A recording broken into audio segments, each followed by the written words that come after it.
All right. Well, good morning. Good morning. Thank you for taking some time to out of your what I hear is very busy teaching schedule to join us and answer some nutrition related questions. I know that people are uh, well, I think more than usual interested in making some changes and taking this time to kind of take a step in a positive direction. So thank you very much for joining us. How have you been? My pleasure. Happy to be here. I've been good. Thanks. Just busy trying to make the switch to everything being online. So at first it was a little stressful, but I think things are starting to calm down, get into the swing of things. How about you? Yeah, similar. I mean, I'm not full-time teaching like you are now, so we're just trying to sort out, how we can provide value and keep people moving during a time where it's very easy to, get into a little bit of a rut and Yeah, you guys potentially are doing a lot. It's amazing uh, to see that. we're doing our best. So, yeah, nutrition definitely, always a hot topic, but I think even more so right now, just because it's easy to, do the bored eating or the standing in front of the pantry and just grabbing things. Yeah. Um, so maybe just before we dig into questions, because I know we got a lot of questions from the members group, and I know this may be too general, but is it possible to give some general outlines for healthy practices, food related? Yeah, yeah, for sure. So there's so many different aspects that go into nutrition and overall health. So obviously food and what we eat is such a big one. Another thing I always focus on is digestion because we can be eating the healthiest diet, organic foods, whole foods, but if our digestion is compromised or not working up to par, we're not going to be absorbing our food and getting the proper nutrients from our food. So we'll still be eating this great diet and end up being malnourished and deficient in these nutrients. So it's something that I always look at first. So always want to focus on digestion, then look at diet as well. There's a whole host of other things too. So we need to pay attention to sleep, of course, stress levels, stress management. So this is going to be a little bit different for everyone. So is it something like meditation that works for you?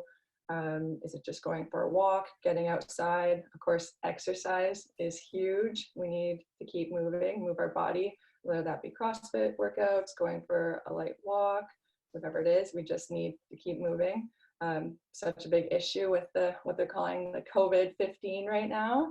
So they say that a lot of people are going to come out of this with a little extra weight. So we want to pay attention to that and be sure that that doesn't happen. Like you mentioned, stress eating is such a big thing. We're not used to being home right now. So every second that we get, or whenever we're bored, we're just opening the fridge, see if there's anything new in there, or checking out the cupboard. So we need to kind of find some distractions or things to do instead of just eating nonstop. So it's so important to stock your cupboards with these healthy options so that when you are tempted, you're having whatever is healthy that you have on hand rather than chips and candy or Easter chocolate or whatever it is, because that temptation is going to be there.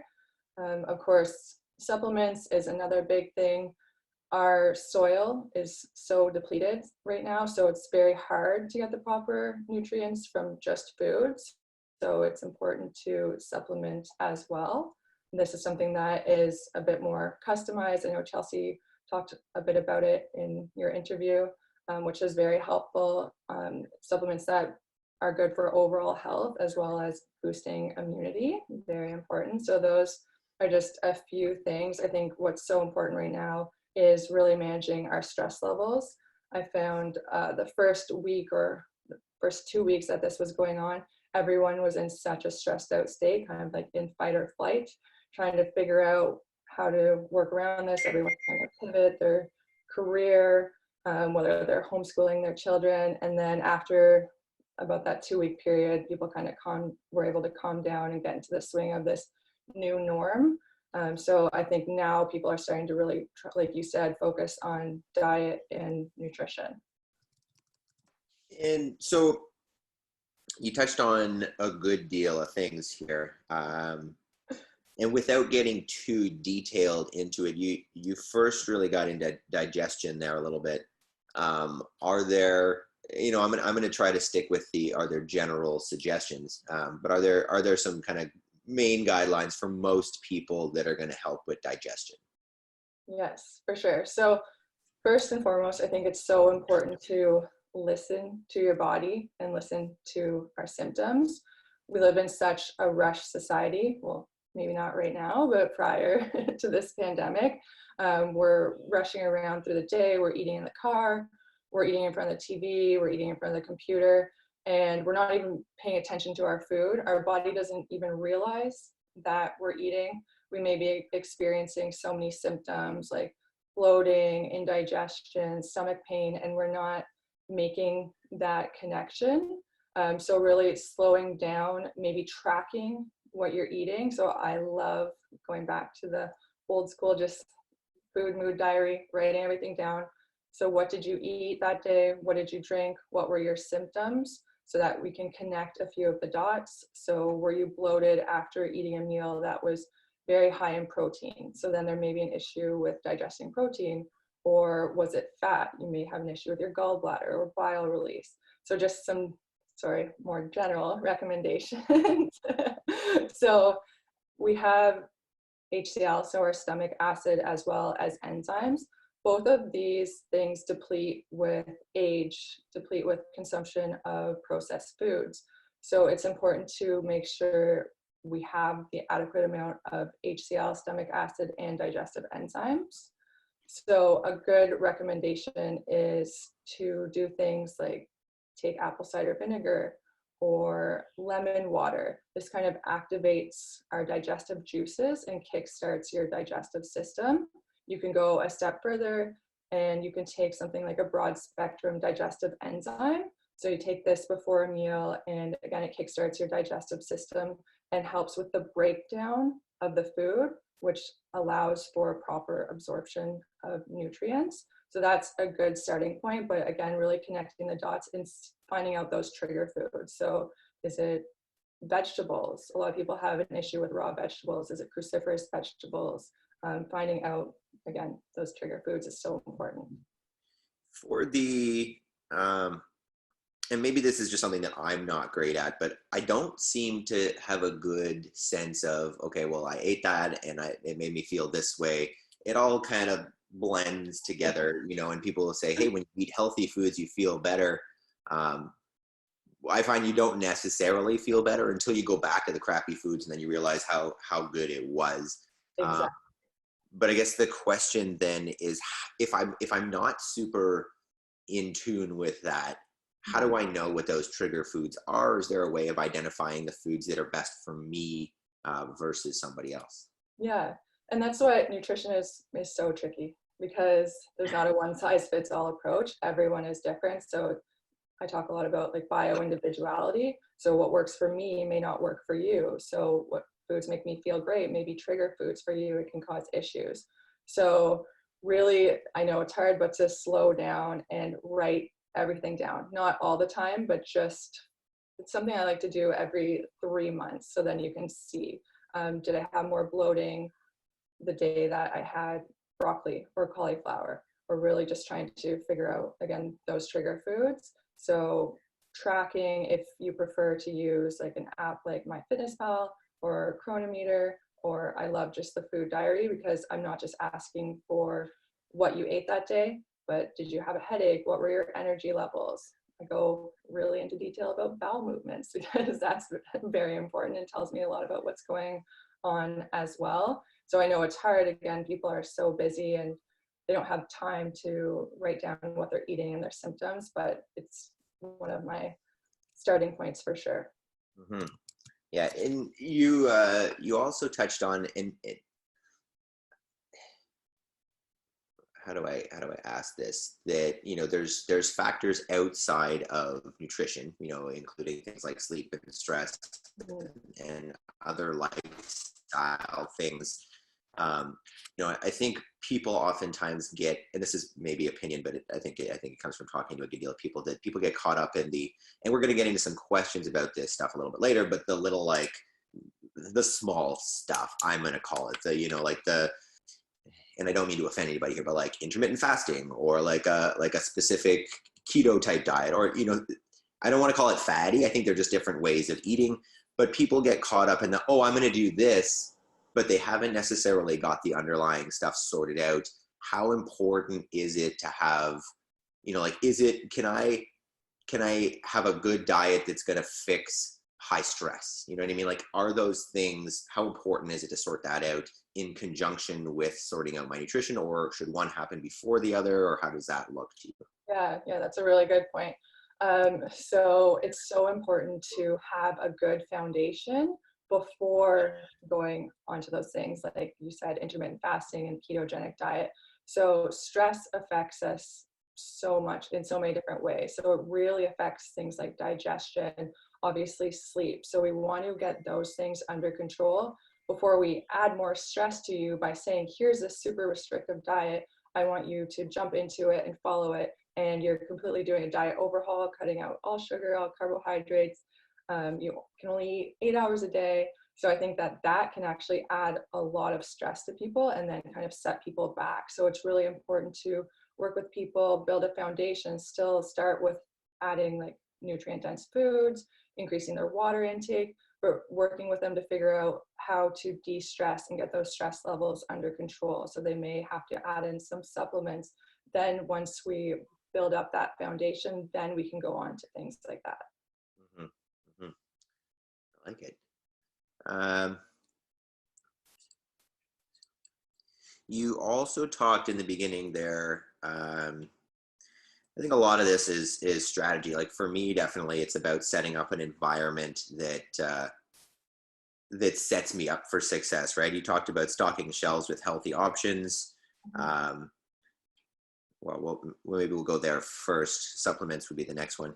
How important is it to set your environment up so that, there aren't as many temptations, if that's your thing, or what does that look like? What are some tips and tricks maybe for that? Yeah, for sure. So that is so important, especially right now, because people are doing like a grocery shop maybe once every 2 weeks, as little as possible. So you're not going to run to the store for a bag of chips or a chocolate bar. So really getting rid of all of that junk food, all of those processed foods, stocking your cupboards and your fridge with healthy options. So say you really want to pay attention to your cravings as well. So are you craving salty food? Are you craving something sweet? Those are the healthy options that you want to have on hand. So if you're craving something like chocolate all the time, it might just be a comfort food. So I'd recommend having something like protein balls or healthy protein bars as an option. So I love the idea of taking an afternoon every week and doing some batch cooking so that you have these things prepared and ready to go in your fridge or your freezer. So making these healthy desserts if that's what you need, or having a salty option. Also having food for meals. So maybe batch cooking, some like quinoa salads. Another thing I really like doing is when you get home from the grocery store, washing and pre-cutting your vegetables or your fruit. I find that a lot of people, they'll stock up on all of these vegetables, they'll put them in the fridge, and then they'll just end up going bad, because when those cravings hit, you're not going to take the extra 10 minutes to kind of prep a salad. You're going to just grab whatever is easy, and it's usually processed foods. So having everything there prepared in the fridge and ready to go, so whenever those cravings hit, you can grab some vegetables and some dip or hummus, or making things like guacamole. So just really being prepared ahead of time. Don't go grocery shopping hungry either. When you are grocery shopping, really try and focus on like the outer aisles of the grocery store.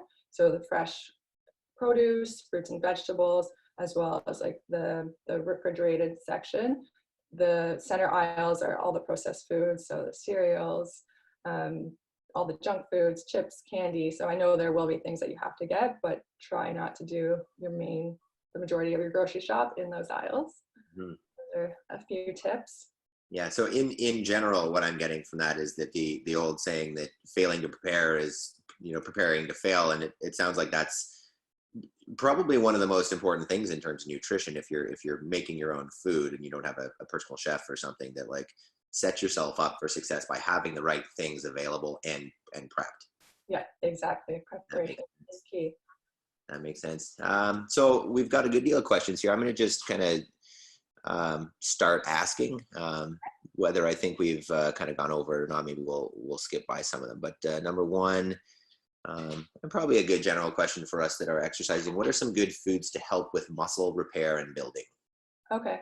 Yeah, that's a very good question. So clean sources of protein, of course, are very important for muscle repair, muscle building. I think that when people hear protein, they just automatically go to animal protein. So they're thinking meat sources, but this doesn't have to always be the case. I know there was a question about acid and alkaline, which we're going to probably get to, but just to throw this out there right now, meat is very acidic. And if we have an overly acidic environment in our body, acid can actually leach minerals from our bones and our body, and that can really affect muscle repair. So we don't need to just focus on animal protein, but also good sources of plant protein. So we really just want to be consuming a good amount of amino acids. So amino acids are building blocks to create new muscle fibers. So we can get protein from plant sources such as like nuts and seeds, almonds, quinoa, things like lentil, even vegetables like broccoli. So good quality protein. Also, foods that are very rich in magnesium are very helpful. I think exercising is amazing, but we are putting a lot of wear and tear on our body. So we're breaking down the muscle fibers. Magnesium helps the muscles relax. Foods that are very rich in magnesium are spinach, thankfully dark chocolate, avocado, and then we also want to focus on omega-3 foods, so essential fatty acids. Our body can't make essential fatty acids, so we need to get them from our diet. So lots of healthy fat sources, like salmon is great. Again, avocado, nuts and seeds, coconut oil. So this will also help reduce inflammation, which will help speed up the healing as well. Wonderful. So lots of good stuff there. If we could just distill it down, we want a healthy protein source. And maybe I'll just ask a little follow-up on that. Do we, in terms of choosing those protein sources, and especially maybe if we're talking like post-workout, like we're talking specifically, we're talking about muscle repair and we're talking about, during that, maybe that window where it's most important, although obviously it's always going to be important. Should we be thinking about maybe alternating days between an animal protein source and a veggie protein source, or, doing a week and a week, or what should that look like? Or should that be based on what our whole nutrition plan looks like and balancing? Yeah, exactly. You want to look at your whole nutrition plan and see if your diet is filled with these acidic foods. So are you eating a lot of conventional meat? Also looking at quality, because conventional meat is a lot more acidic than like grass-fed or organic meat. So something that you want to look at. I think it is great to have some vegetarian meals mixed in there as well to help increase alkaline foods. And then you're looking for one source, do you say, of protein? No, I guess I'm just saying, how should I be varying those? And maybe another follow up on that: is there a certain source of protein that is most maybe bioavailable for muscle recovery right after a workout? Like, should I be choosing a certain type of protein right away, and then maybe later in the day, different type? Yeah, that's a good question. So whey protein is great for bioavailability. People are able to absorb it a lot more than other proteins. But if someone has an intolerance to dairy, they may have an issue with whey protein. So you would want to look at some other protein sources. So there's lots of great vegetarian protein powders out there as well. One thing that I would recommend with vegetarian protein powders is a lot of them are there's many different sources in there. So there'll be like pea and hemp.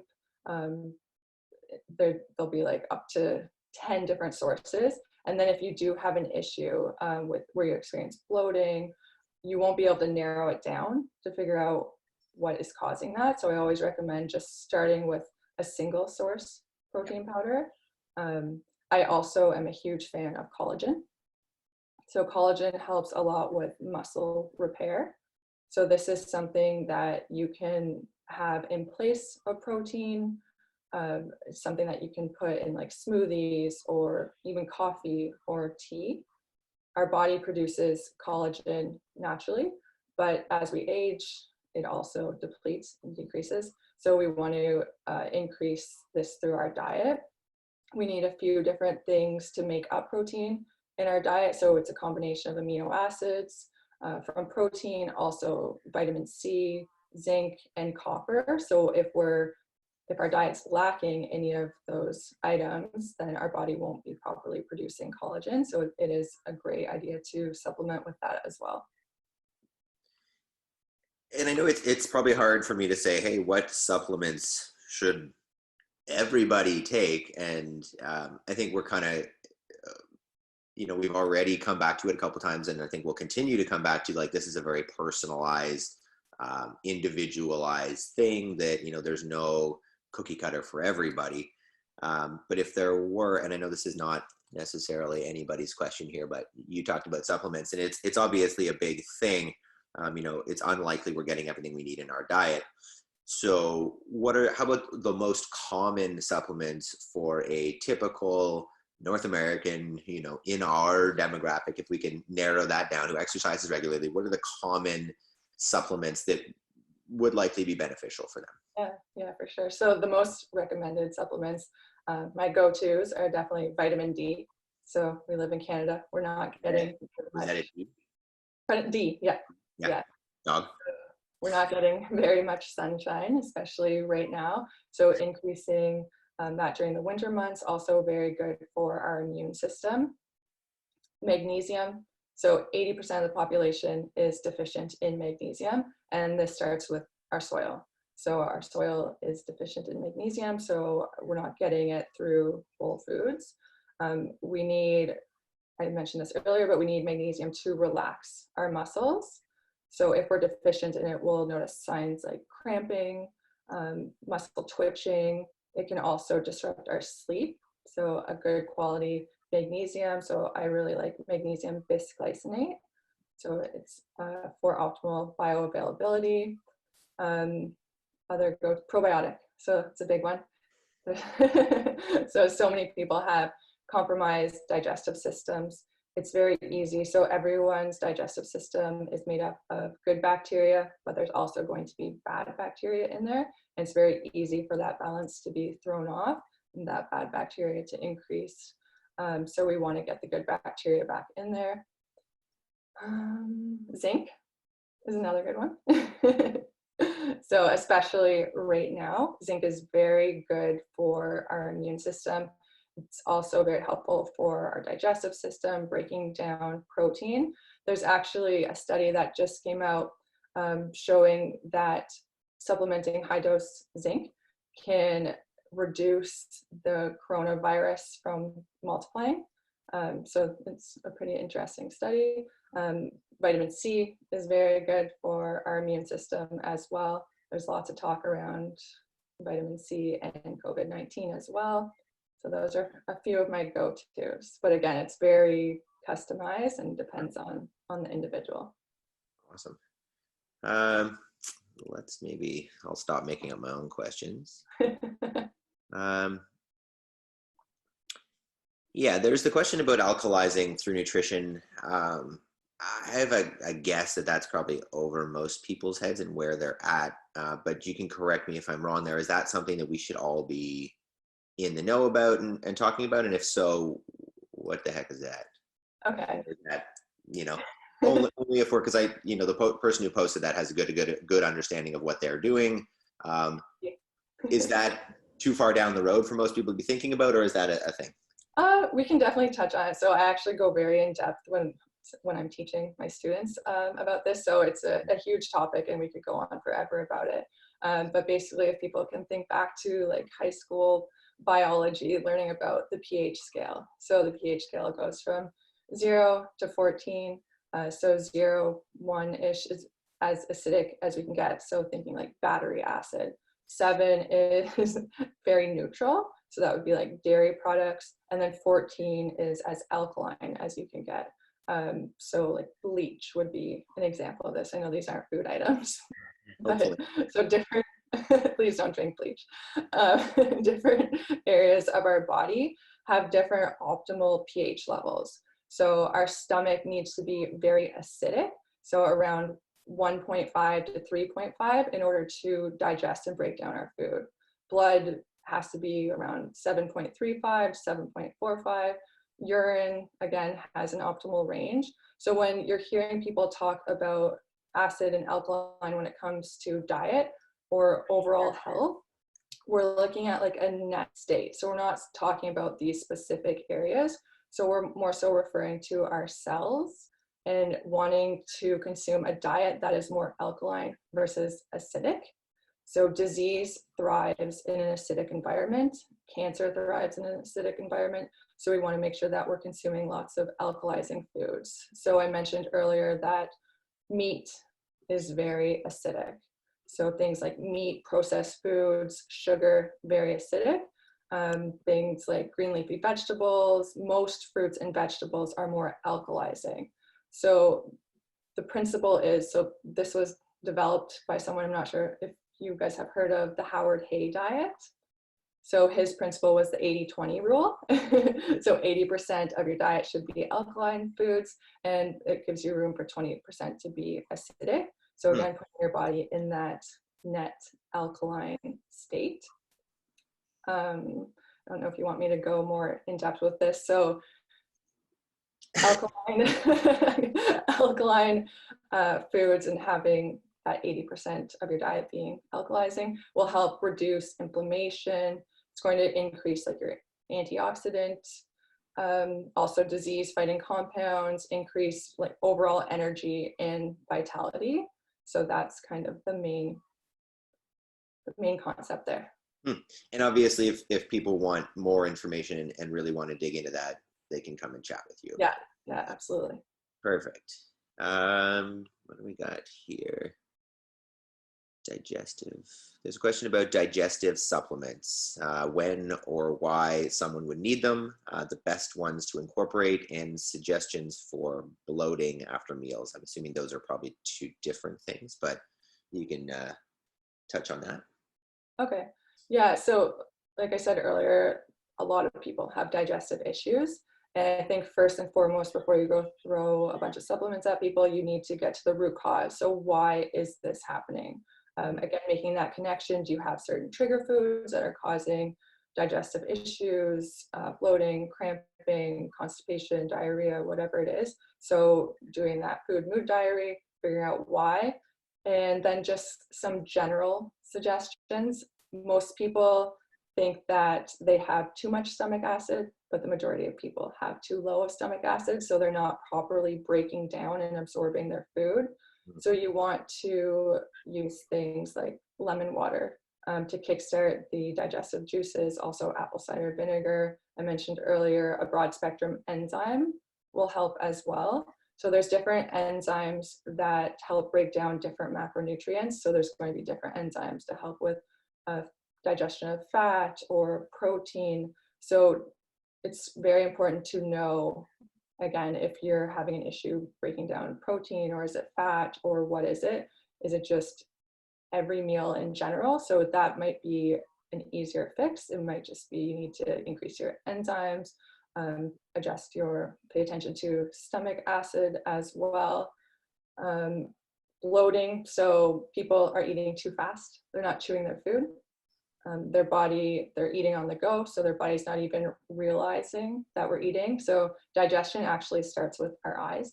So when you look at food, your body is able to recognize that you're about to feed it. So it can start getting some of those digestive juices going, so slowing down. But there's so many digestive issues out there. So we would need to look at dysbiosis, so that imbalance of good and bad bacteria. Is there an issue with candida, SIBO? There's so many possible issues. So we would need to definitely dig a little bit deeper there. But yeah, just general suggestions, apple cider vinegar, lemon water for sure. Yeah. And then doing the you call it the food mood diary. Yeah. Is that what it's called? Yeah. To Yeah. track what's happening. Because I think we keep coming back to it. This is very individual. So the more Yeah. you know about yourself, the more you're going to be able to sort that out, right? Yeah, exactly. Perfect. There have been a couple questions about fasting. Okay. Um, I don't know if you want to get into that. I know Yeah. that there are just so many ways that so many people are doing this and, believing that this is the right thing or that thing. Why don't you give us your 2 cents on intermittent fasting?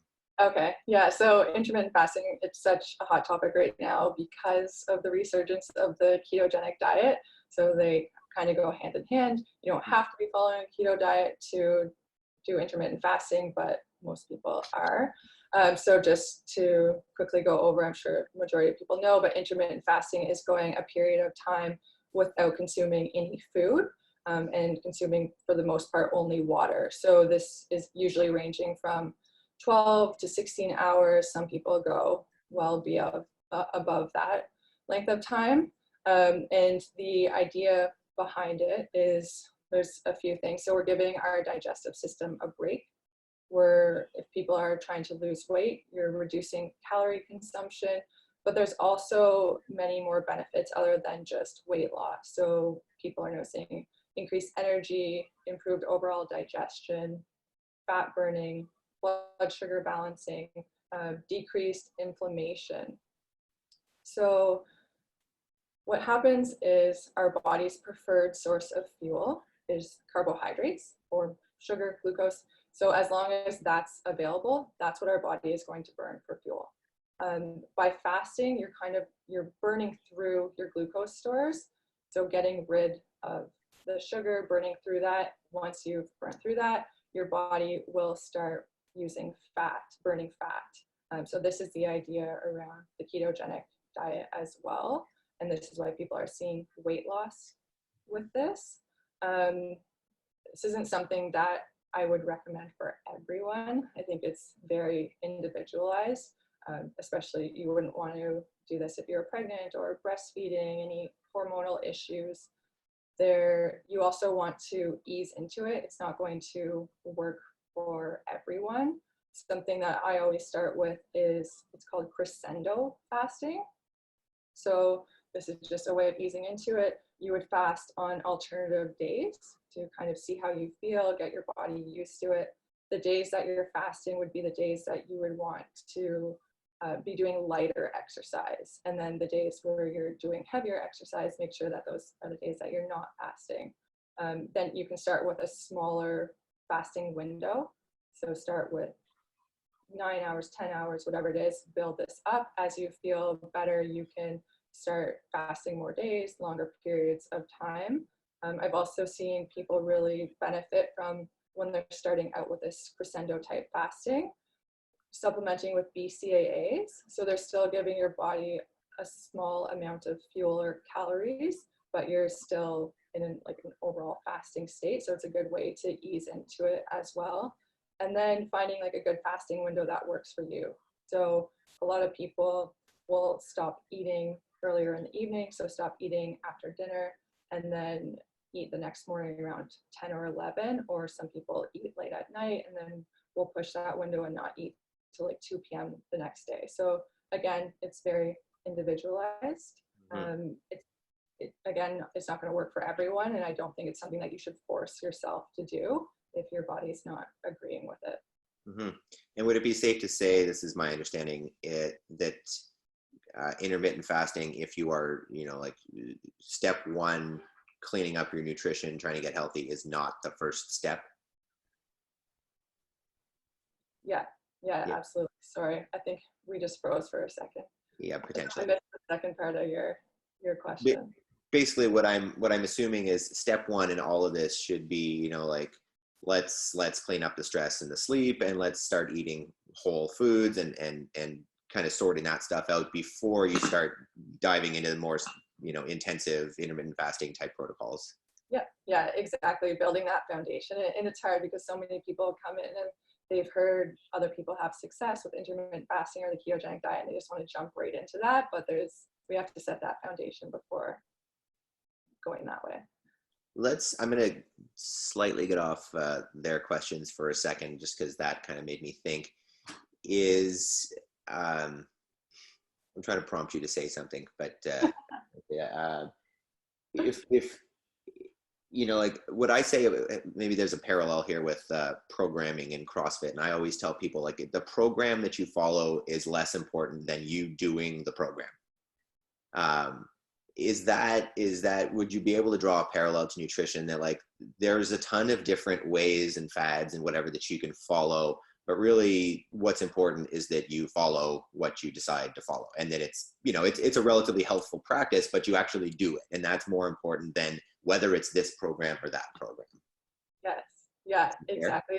People love being able to just put a name on something and be like, I'm following the keto diet, or I'm paleo, or whatever it is. But that's not the case for everyone. There'll be like a mix of different diets, and then there's no label for it, and people don't like that. But nutrition, like you said, is so individualized, and you need to do what works for you. And even just starting out with these small changes, and then we can make adjustments as we go, and just following the program that's set up for you. Nutrition is overwhelming. There's so much information out there, and it's being thrown around everywhere, and you don't know which direction to turn.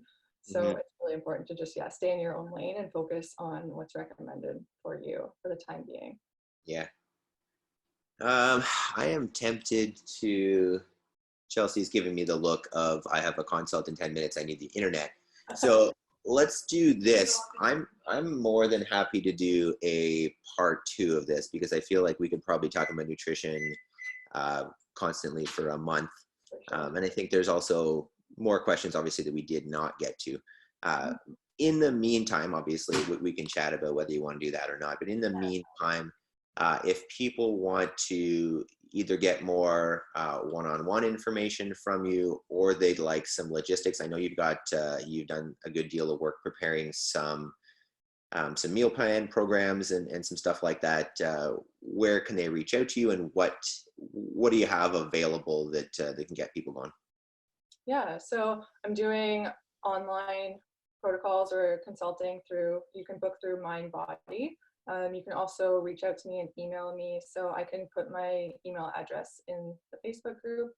There's also some stuff I'm going to be posting on the Facebook group later today. So we came up with 2 new programs. We found that there's a need for nutrition is so important right now. Everyone's under a lot of stress, and we need to stay strong and healthy. And I think people are just overwhelmed, and wherever we can help, I think diet and meal plans is such an important stepping stone. So we came up with 2 different programs. So an immune support program. So it's more of a simplified meal plan focusing on immune supporting ingredients. So like foods that are very high in vitamin A, C, E, selenium, zinc. So this is a meal plan. There's also grocery tips, shopping tips, recipe tips. There's a lot of batch cooking, so it's easier for them to prepare for the week. There'll be a private Facebook group, supplement suggestions. So I think that this is a good starting point for a lot of people. And then the second thing is a monthly meal planning program, just to kind of make it easier for people to follow a meal plan that's customized and tailored to them. So this one will be more personalized. They'll have to fill out a questionnaire, and then I will take that information and then build their customized meal plan for them. And then this is something that they can do on a monthly basis, so that they keep getting new recipe ideas and meal plans tailored to them. Awesome. And during this, and feel free to say what's going on, are you still available for your regular one-on-one consulting via Zoom or FaceTime or whatever? Yeah, absolutely. So I have a bunch of availability set up in MindBody. If that doesn't work for you, just feel free to message me and we can work something else out. So awesome. Well, this was very informative, and as I was saying, there's probably many more hours of this to do. So if people Likely we'll get some feedback, but if they're interested in doing another one, maybe we could meet back up and do this again. But once again, thank you so much for joining us and helping out, and stay safe, get some fresh air. Yeah, you too. Thanks for having me. This is fun. I'd be happy to do it again. Wonderful. All right. Well, thank you very much. And until next time, I guess. Yeah, for sure. Take care. Stay healthy, everyone. See you, Jamie. Bye.